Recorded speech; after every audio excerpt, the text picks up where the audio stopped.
Welcome to my classes student. आज हम देखने वाले हैं क्वेश्चन फॉर्मेटिंग के बारे में। साथ ही साथ और भी इससे रिलेटेड हम सारी चीज़ को जानेंगे।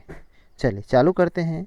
क्वेश्चन को सामान्यतः हम 3 भागों में वर्गीकृत करते हैं। सबसे जो पहला पॉइंट है वो है यस नो वाले क्वेश्चन, दूसरा WH वाले क्वेश्चन और तीसरा है क्वेश्चन टैग। इन सब के बारे में आप जान रहे होंगे, तो आप ऐसा नहीं है कि आपको केवल इसी की जानकारी मिलेगी। इससे रिलेटेड मैं कई पॉइंट आप लोगों को क्लियर करूंगा। हाँ, जिनको वीडियो से यहाँ जाना है अभी वो जा सकते हैं, कोई प्रॉब्लम नहीं। लेकिन जो वीडियो में रहेगा उसको कुछ न कुछ एक्स्ट्रा चीज़ें आप लोगों को सीखने मिलेगी। चलिए जानते हैं। सबसे पहले देखेंगे यस नो वाले क्वेश्चन। ऐसे प्रश्न जिनका उत्तर हम लोग यस या नो में देते हैं उसे हम यस नो वाले क्वेश्चन कहते हैं। इस प्रकार के प्रश्न को बनाने के लिए हम लोग हेल्पिंग वर्ब का यूज़ करते हैं। अब हेल्पिंग वर्ब कौन सा हेल्पिंग वर्ब?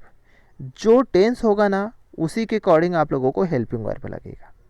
जैसे देखिए यहाँ पर डू और यहाँ पर क्या लगा है? डज लगा है। डू डज किस में लगता है? प्रेजेंट सिंपल में लगता है ना।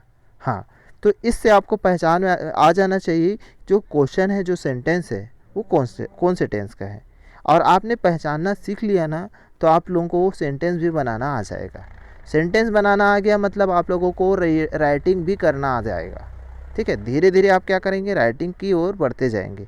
और राइटिंग करना सीख गए तो फिर ऐसे एप्लीकेशन, क्वेश्चन आंसर ये सब को याद रखना मुश्किल नहीं होगा। चलिए आगे देखते हैं।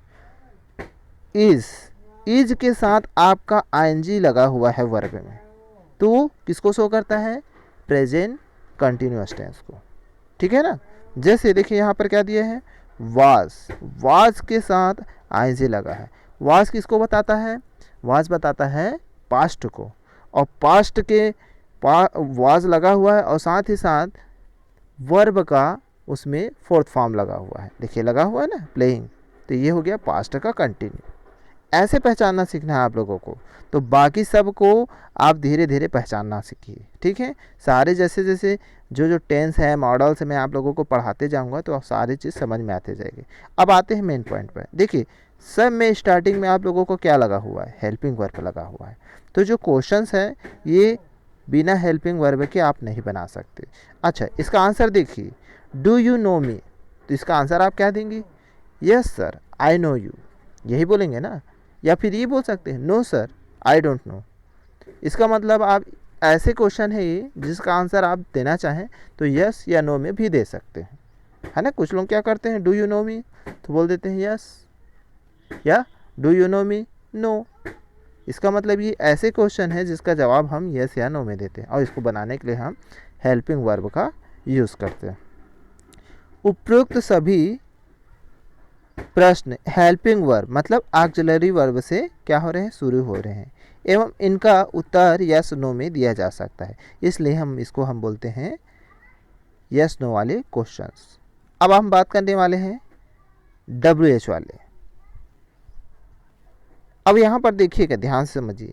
ऐसे प्रश्न जो WH जैसे why, who, where, when, whose, whom, how, what, इस सब में आप कहीं न कहीं देखेंगे तो W और H वर्ड मिलेगा, है ना।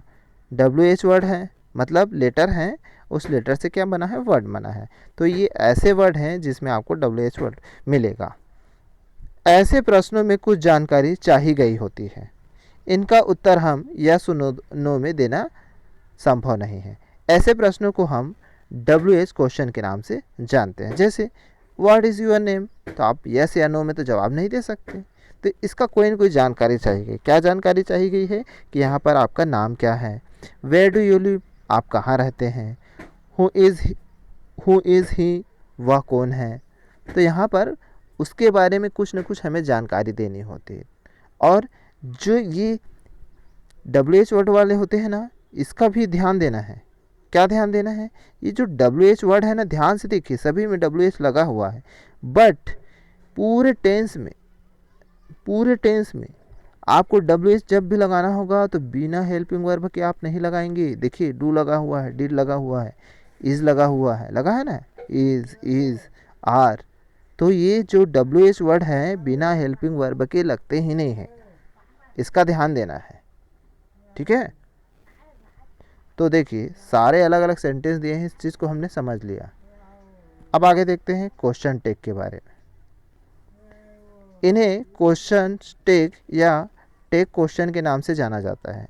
इस तरह के क्वेश्चन वाले के अंत में एक तरह का अटैच होता है। इसका उद्देश्य आपके कथन को प्रभावशाली बनाना अथवा कथन की ओर श्रोता का ध्यान आकर्षित करना होता है।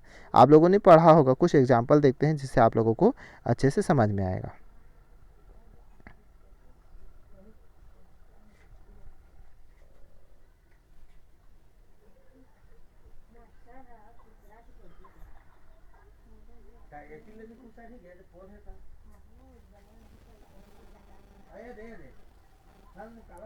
चलिए देखिए क्या दिया है, he is going to market. उसके बाद देखिए इज़ंट लिखा लिखा है ना।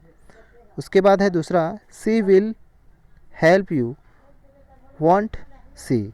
तो इसको जो बनाने का जो तरीका है, इसको मैं आपको किसी और वीडियो में बताऊंगा कि क्वेश्चन टेक को हम बनाते कैसे हैं। यहाँ पर आपको बस ये जानना है, जब भी आपका जो सेंटेंस है किस में हो, पॉजिटिव में, तो हमें जो क्वेश्चन टेक बनाना होता है, ये वाले हिस्से को हम क्वेश्चन टेक कहते हैं, वो निगेटिव बनता है। यदि आपका सेंटेंस निगेटिव में है तो क्या होगा, वो पॉजिटिव में बनेगा। ठीक है, चलिए बाकी जो क्लासेस हैं उसको हम अगले दिन देखेंगे। ठीक है, थैंक यू।